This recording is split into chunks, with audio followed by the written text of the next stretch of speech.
अपने बचपन में भगवान श्री कृष्ण ने अनेकों लीलाएं की हैं, जिसमें से एक है श्री कृष्ण द्वारा गोवर्धन पर्वत को अपनी उंगली पर धारण करने की लीला। इसी लीला के कारण भगवान कृष्ण को गिरधर या गिरिराज नाम से भी बुलाया जाता है। साथ ही इस लीला के कारण गोवर्धन पर्वत को भी गिरिराज जी कहा जाता है। गिरिराज जी भगवान श्री कृष्ण का साक्षात वपु हैं। भगवान ने देवराज इंद्र की पूजा रुकवा करके गिरिराज महाराज की पूजन वृत्ति ब्रजवासियों में प्रकट की और स्वयं गिरिराज स्वरूप में प्रकट होकर कहा, मैं गिरिराज हूँ और भोग आरोगा। और उसी समय भगवान ने गिरिराज जी की परिक्रमा पूरे ब्रजवासियों से कराई। ये जो 21 किलोमीटर में गिरिराज जी महाराज विराजमान हैं, ये साक्षात श्री कृष्ण वपु हैं। Radhe Radhe. Hello guys, welcome back to my channel. मेरा नाम है पूजा और आज है मेरा ब्रजभूमि में चौथा दिन और आज हम जाने वाले हैं गोवर्धन परिक्रमा करने के लिए। वृंदावन से गोवर्धन की दूरी 23 किलोमीटर की है। वृंदावन से गोवर्धन जाने के लिए आपको बस इजीली मिल जाएगी या फिर आप ऑटो रिक्शा करके भी डायरेक्टली आ सकते हो।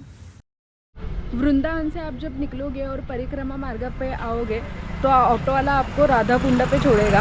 राधा कुंड से परिक्रमा शुरू होगी और हमें फिर से एंड में राधा कुंड की तरफ आना है।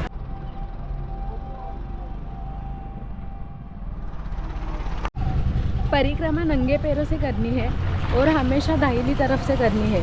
यहाँ पे फुटपाथ भी बनाया गया है जहाँ पे मतलब सॉफ्ट रहती है, तो आप वहाँ से इजीली चल सकते हो। तो ये पूरी परिक्रमा जो है वो टोटल 7 कोस 14 मील यानी 21 किलोमीटर की है। वैसे तो एक ही परिक्रमा है, लेकिन लोगों ने अपने लिए बड़ी और छोटी परिक्रमा नाम दिया है। बड़ी परिक्रमा 12 किलोमीटर की है और छोटी परिक्रमा 9 किलोमीटर की है। गोवर्धन पर्वत परिक्रमा का पूर्ण लाभ तभी मिलता है जब आप परिक्रमा के समय मन से सभी प्रकार की चिंता निकालकर केवल भगवान की भक्ति में अपने मन को लगाए। इस बात का खास ख्याल रखें कि कभी भी परिक्रमा को बीच में अधूरा न छोड़े और अपने जिस स्थान पे परिक्रमा शुरू की है वहीं पर उसे समाप्त करें। धूप से बचने के लिए सुबह परिक्रमा जल्दी शुरू करें। अगर कोई पैदल परिक्रमा नहीं कर सकता तो आप ऑटो रिक्शा करके भी परिक्रमा मार्ग में जो मंदिर और कुंड आते हैं उनके दर्शन कर सकते हो, लेकिन उससे परिक्रमा का पुण्य नहीं मिलता, सिर्फ दर्शन कर सकते हो। ऑटो रिक्शा उसके लिए 100 से 150 रुपये पर पर्सन चार्ज लेती है। यहाँ पे चलते वक्त आपको पीने का पानी मिलेगा, वॉशरूम्स मिल जाएंगे। यहाँ अगर आपको बीच में थोड़ी देर रुकना है तो बैठने के लिए भी जगह मिल जाएगी। राधा कुंड से लगभग 2 किलोमीटर की दूरी पर अभी हम पहुँच गए हैं कुसुम सरोवर। ऐसी मान्यता है कि भगवान कृष्ण राधा जी से छिप कर कुसुम सरोवर पर ही मिला करते थे।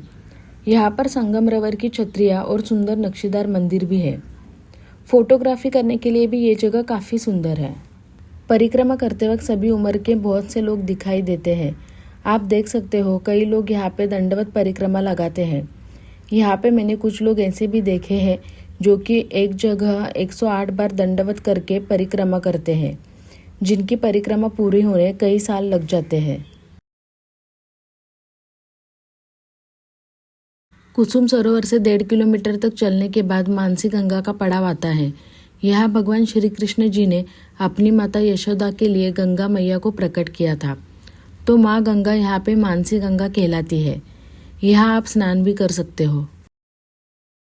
मानसी गंगा के दर्शन करने के बाद 1.5 किलोमीटर चल के हम पहुँच गए हैं दान घाटी मंदिर। यह गोवर्धन यात्रा का सबसे महत्वपूर्ण मंदिर है, जहाँ गिरिराज जी का दूध से अभिषेक किया जाता है। बहुत से लोग दान घाटी मंदिर में दर्शन करके परिक्रमा शुरू करते हैं। मंदिर के सामने से ही बड़ी परिक्रमा का मार्ग शुरू होता है।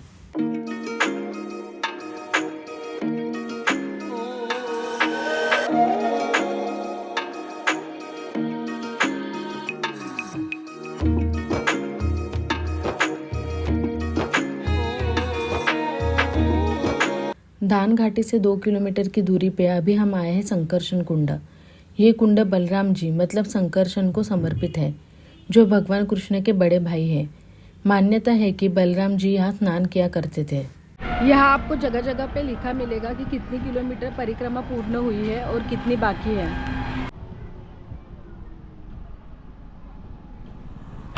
संकर्षण कुंड से लगभग 5 किलोमीटर की दूरी पर है पुंचरी का लोटा बाबा मंदिर। मधुमंगल, जो कि भगवान कृष्ण के बचपन के सखा थे, जब श्री कृष्ण लीला समाप्त करके बैकुंठ जाने लगे तो उन्होंने अपने सखा पुंचरी का लोटा को गोवर्धन पर्वत की तलहटी में विराजमान किया। साथ ही कहा कि जो भक्त गिरिराज की परिक्रमा करे उनकी हाजिरी लेनी होगी। 4 किलोमीटर फिर से चलने के बाद हम पहुंच गए हैं श्री गिरिराज जी मुखारविंद मंदिर, जाटीपुरा। यह वही स्थान है जहां भगवान श्री कृष्ण जी ने 7 वर्ष की उम्र में अपनी उंगली पर गोवर्धन पर्वत को 7 दिन तक उठाए रखा था। यहाँ पर भक्त दूध का अभिषेक करते हैं। इस मंदिर के बाहर की गली में आपको खाने पीने की बहुत सी चीज़ें मिलेंगी। हमने यहाँ पे आलू की बनी हुई उपवास की जलेबी खाई। 600 मीटर और चल के हम फिर से दान घाटी चौक पहुँच गए और हमारी बड़ी परिक्रमा यहीं पे पूर्ण हो गई।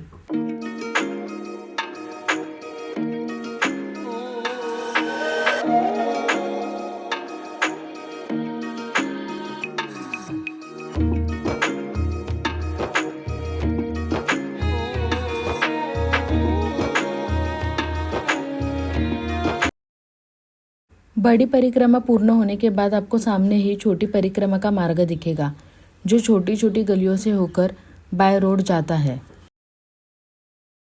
तो हमें यहाँ से जाना है राधा कुंड, जो कि 5 किलोमीटर की डिस्टेंस पे है और छोटी परिक्रमा का पहला पड़ाव है और हमारे लिए ये आखिरी पड़ाव भी है, क्योंकि हमने राधा कुंड से परिक्रमा शुरू की थी।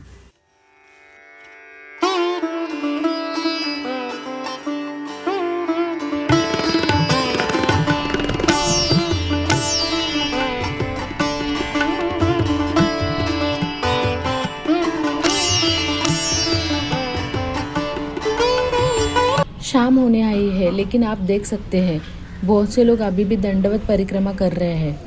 मैंने भी अभी स्पीड कम ना हो इसलिए बीच में कुछ शूट भी नहीं किया। सो फाइनली हम राधा कुंड पहुंच गए हैं। इस कुंड को भगवान श्री कृष्ण का मुकुट कहा गया है। राधा कुंड के बगल में ही श्री श्याम कुंड भी है। इसी जगह पर भगवान कृष्ण ने अधिष्ठासुर नामक राक्षस का वध किया था, जो कि गाय के बछड़े का रूप लेके आया था। तब राधा रानी जी नाराज हो गई थी। उसका प्रायश्चित करने के लिए राधा रानी ने अपने कंगन से और कृष्ण जी ने अपने मुरली से कुंड का निर्माण किया। राधा रानी सीधी सादी है तो कुंड सीधा है, और कृष्ण नटखट है तो श्याम कुंड थोड़ा सा टेढ़ा है। सो गाइज, मैंने सुबह 10:30 बजे परिक्रमा राधा कुंड से शुरू की थी और अभी 6 बजे है शाम के, और मैंने राधा कुंड पे ही गोवर्धन परिक्रमा समाप्त की है। राधा कुंड के दर्शन करने के बाद हम सुबह जिधर ऑटो रिक्शा ने हमें परिक्रमा के लिए ड्रॉप किया था उधर तक चल के गए वृंदावन के लिए ऑटो रिक्शा पकड़ने के लिए, और इसी तरह हमारी गोवर्धन की पैदल परिक्रमा पूर्ण हो गई। अगर आपको ये वीडियो अच्छा लगा रहेगा तो कमेंट में राधे राधे ज़रूर लिखना और मेरे चैनल को सब्सक्राइब ज़रूर करना।